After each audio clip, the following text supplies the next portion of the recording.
Hey, beep bop and boop boops. It's time for Gateway to Geats. How you doing, everybody? This one's late. Blame me. I fucked up. But oh Jesus, the show is heating up. It's summertime in this show. But ultimately, we start this episode simple enough. We have a new recap framing device.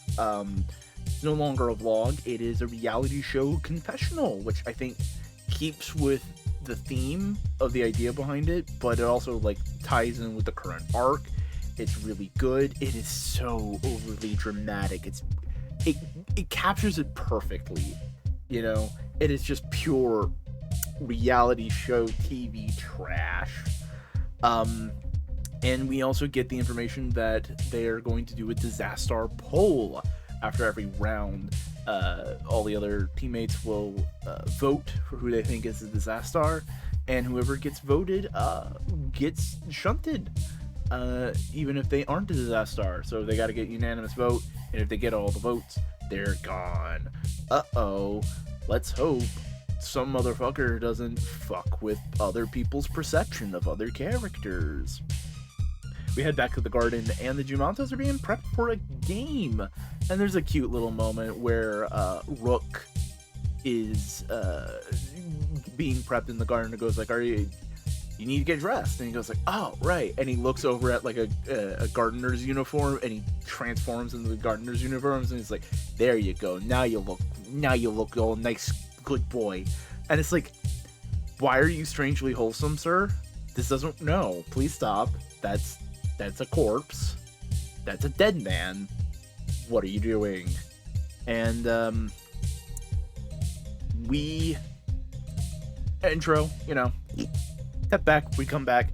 Keiwa gets to leave the lounge for a little bit. He goes and helps the poor kids that he has to help out a little bit.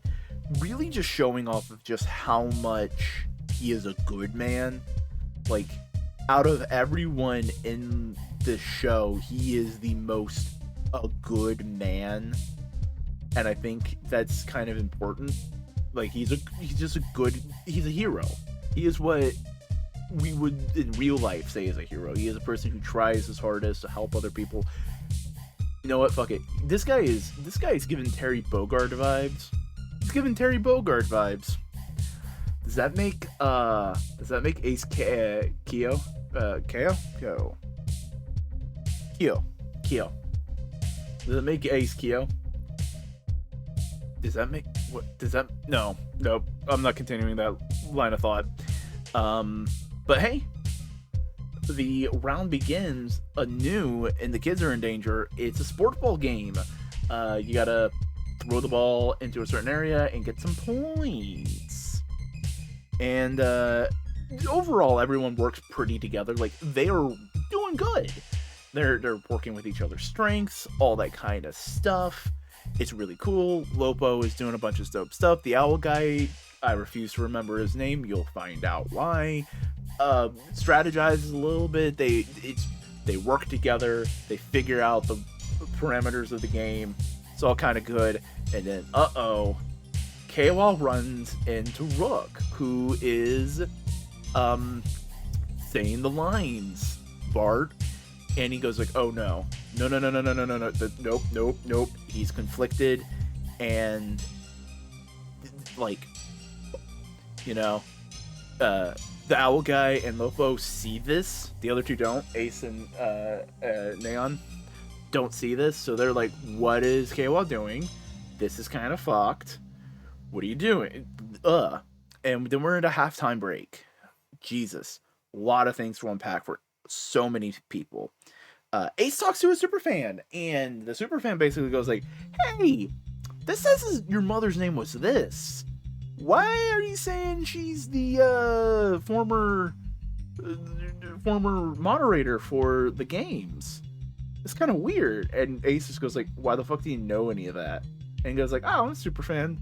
It's like, has Ace been lying to the audience? I mean, it's not unfounded. Ace has lied to us before, or is the game lying to us? Who is telling the truth here? It's a lot of fascinating little bits and bobs, Neon and the new girl, Lopo, don't remember her name, just her writer name.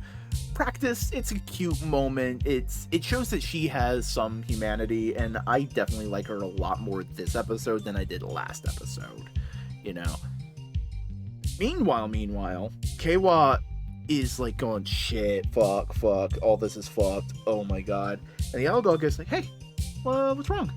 And Keiwa basically lays it out. It's like, hey, I think the Jamatos are related to the people who died in the game, and I think they're reanimating their corpses of some, like, not in those kind of words, but like going like, something's fucked, they're reusing the people who died in the game. I don't know what's going on. And the owl guy goes, hey, that's fucked. We'll figure it out. Don't tell anybody. We don't want them to freak out. And he's like, okay, cool. Keiwa, trusting, kind soul, owl guy, fuck him. You'll find out why. We then cut to one of my favorite moments of the episode, Buffa's existential crisis. He's walking around, he's like going, what the fuck is going on? He finds his cord, he finds a belt, he shoves it in together, he tries to hinge in, it hurts. He forces a hinge in, it's painful, and like a Yamato comes in and tries to beat his ass, and he defends himself. He steals a power-up from one of the Yamato riders, puts it in, and just goes to fucking town. He's beating this shit up. He is wiped, he is destroyed, he de-suits, he walks a little bit, and lo and behold, he is surrounded in a jungle of greenhouses and dilapidated buildings. What the hell is going on here? What is the garden? What does any of this mean? So many questions that are being asked, not a ton of answers. We then do cut back to the base, and now you find out why I've been fucking shitting on the owl guy the entire time, because the owl guy basically just goes like, he just goes like, hey yo, Keiwa's fucking sus. He didn't attack the Yamato. What? Why didn't you attack the Yamato? And Keiwa just goes, dude, I told you why I didn't attack the Yamato. We fucking had a conversation about it. Did we have a conversation about it? Oh, fuck you. Fuck you. Fuck you. I don't... Big piece of shit. No. The world is on the line. You don't pull petty shit like that. Come on. That's the whole point of Keiwa's characters. You don't pull petty shit like that because the fucking world is at stake. And he just fucking unilaterally decides, yo, I'm taking your power up because fuck you. I don't trust you. And no one defends Keiwa. Fucking flaky ass friends. Ace and Neon. Flaky ass friends. You know? But we do cut to a new audience member. We have a little frog statue. And I'm imagining that this is just an old-fashioned, like, old-school kind of Japanese dude. He sees, like, the heroism in Keiwa and goes like, fuck yeah, Keiwa. Fucking our bro, right? And goes like, man, this ain't right. The Ace superfan comes in and goes like, hey, what's up with your boy? And he goes like, I'm gonna go I'm sending him a thing. And he goes like, well, what if he is the disaster? I don't think he is. You know, all that kind of stuff. We have the second half of the game. Wabba-ba-bam, wabba-doo. And they go out to fight. And, like, they're trying their hardest. They're trying to do all the stuff. And throughout the kerfuffle, Owl fucks up and puts the kids that we've been following in danger. And Keiwa goes like, no, I don't give a shit. I'm saving those kids because those kids deserve to be saved. He saves them. It was a secret mission. The frog guy set it up. And lo and behold, he has the quarter season power up. He has jet. He has cannon. He slams them in. He fights his way through some enemies. And he sees Rook, and he goes like, alright, I need to beat this guy. I just need to fucking stop this. He goes to town on Rook, and right before he's able to finish off, Rook, like, human thighs, and Keiwa, kind soul Keiwa, it just looks at it and goes like, fuck. He monsters back up. Owl Guy then immediately attacks him. And Keiwa's like, dude, something's fucked here. We need to stop. He pushes Owl Man. He slashes him once. He depowers. I'm suspicious of that. And that's when we fucking end the show with Lopo seeing all of this going like, what the fuck is going on? Jesus Christ, so much going down. This is a damned good episode. One of the, like, so good. There's just a lot of intrigue. Owl Guy immediately showing us his cards. He is incredibly suspicious. He is playing Among Us. He's trying to eliminate the field to make it easier for him to establish a base of trust for other people that makes him seem all the more likely. He is gaslighting people. He is abusing trust. He is doing all that kind of stuff. He is lying through his teeth.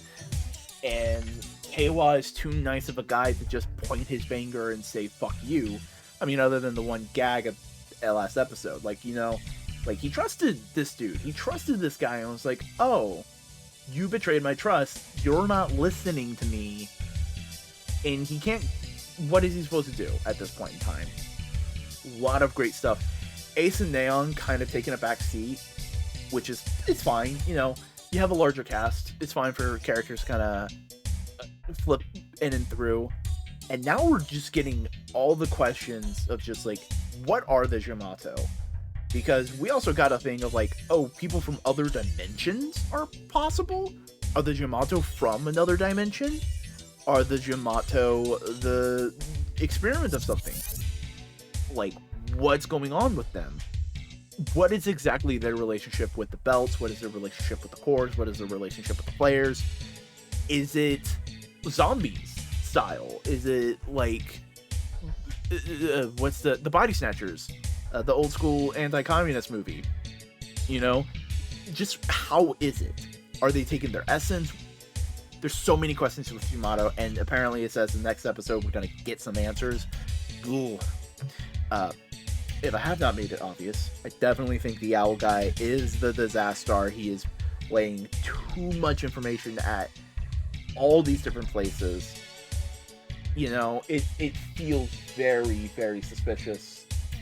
It's the immediacy of the accusing. It's the immediacy of figuring it out. It is throwing someone under the bus that like confided in you. It is not relaying information to other people played.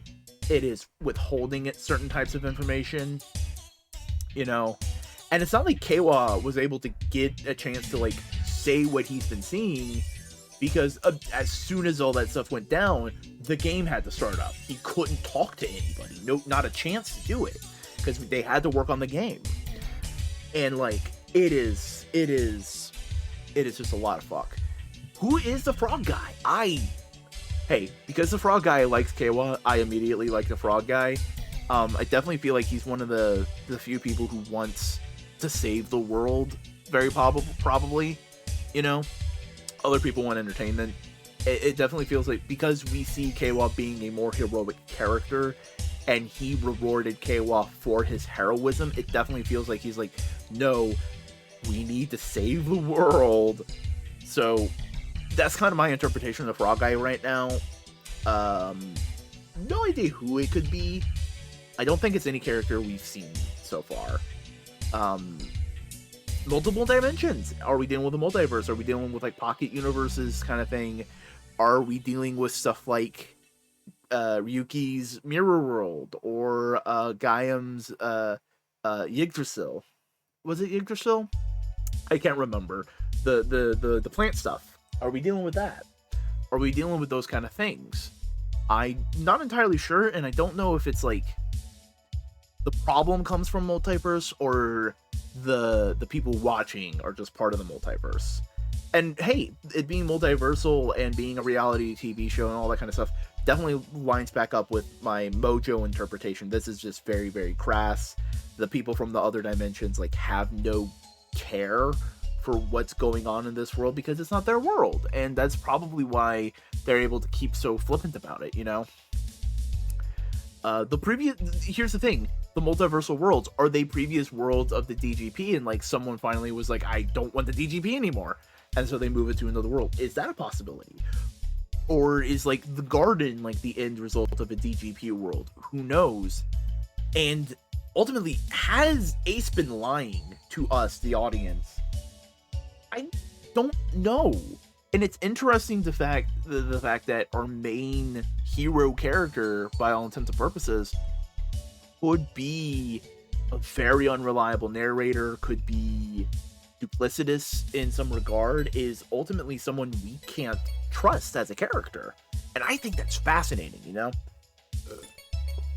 And all of these questions, all of these things, all these very little answers that we've been getting, it definitely feels like we are on the precipice of like really running down just what is going on in this show. And I am excited for that. But before the show continues and before this video can end, we have some comments. First things first, we have the Vacuuminator. First gateway of the year, and you got you an angry stand account mode, man. Hey, I like Keiwa. I think a lot of people like Keiwa, and it felt wrong seeing him treated like Garbo, you know? Keiwa's a good man. Keiwa's a good man, and this episode definitely kind of redeemed the direction they're taking Keiwa. It's very much more of like, he is a good, naive hero type, you know? And it definitely shows like how much of a good hero. Keiwa is very Spider-Man-like in that regard. You know, he lifted up the building, he did all that kind of stuff. Yada, yada, yada, so on and so on. We also got a comment from Fish Pop. Good old Fish Pop. Seeing that sword in a soul frame allowed me to notice that it's actually a textured version of the rail crossing sword in Tokyo from Tokyo. Yeah, I honestly appreciate how much they're reusing props, because it allows them to put money into better new things, you know what I mean? The reuse of props is like fine because they're abstract enough and they aren't used a ton, so like you can get away with it. In putting the money elsewhere is definitely the better case of better thing to do, you know. Lobo next comment, Slime Beast 2003. They say Lobo. The character's name is Lobo. We had a little fun conversation about this. But Lobo plays DGP the way I play Ultra Kill. Generally supplies she didn't perform a slam, source, jash, or something. I love how different her fighting style is and how much time and effort they're putting into it. It feels different. It feels interesting. It creates an interesting character, and her fighting style does so much for just portraying her character, you know? It just like we get to know who she is from the way she fights, and it's great. And the little conversation we had was like, oh, wouldn't it be fun if someone did a fan art of Lopo and Lobo from DC Comics just hanging out for a little bit? I thought that would be cute. And finally, from Esconde. I'm sorry I say your name with an accent. I promise I'm just being silly. I'm just a silly, goofy guy. You see, I'm just a silly, goofy guy. But basically, the name of the buckle Ace got from clearing the secret mission is Powered Builder. Thank you for informing me. I really enjoy the concept of the power-up. It's a good one. I know it's done as a gag, but they didn't need to do my man Keiwa this dirty. Yeah, this episode definitely like redeemed that in some regards. You know, it definitely showed him in a much better light. The new rules look like it's difficult for Ace to maintain his undefeated streak, since now being the one who clears the game doesn't automatically make you the audience favorite. Yeah, it's definitely trying to like put Ace on the back foot, and I love how they're giving intrigue to Ace without taking away from Neon and Keiwa at the same time. It's very interesting, you know. Disaster being none of them and just something management says to add some drama definitely sounds like something admins would do. Yeah, though I don't know, with the way Owl Guy acted this episode, I'm hesitant to say it's just bullshit. Though if it is just bullshit and Owl Guy is genuinely believing Keiwa is Disaster, that would be hilarious. Because Ace isn't gonna vote for Keiwa. He knows fucking Keiwa. He knows Keiwa is barely capable of lying. You know? And I think that would be funny. Lastly, really like the updated opening with Buffa being on what looks like Team Yamato. Yeah, it's very interesting. It's very fascinating to see what's going to be going down with all of that. But that's all the comments we had for this episode. Wait, there's more comments, but hey, speaking of comments, leave comments on this video. We'll give it a like. Subscribe if you haven't yet, and see this and other videos. There are other videos in the works, I promise, I swear. And you can follow me on Twitter, TikTok, Instagram, Tumblr, all the variety of places. Links are always, as always, in the description. You can join my Discord, talk about wrestling, tokusatsu, toy collecting, anything and everything on my Discord server. But until next time, I hope you stay geetsy, as we're gonna get into Gateway to Geats next time. It's late. I'm tired. Good night.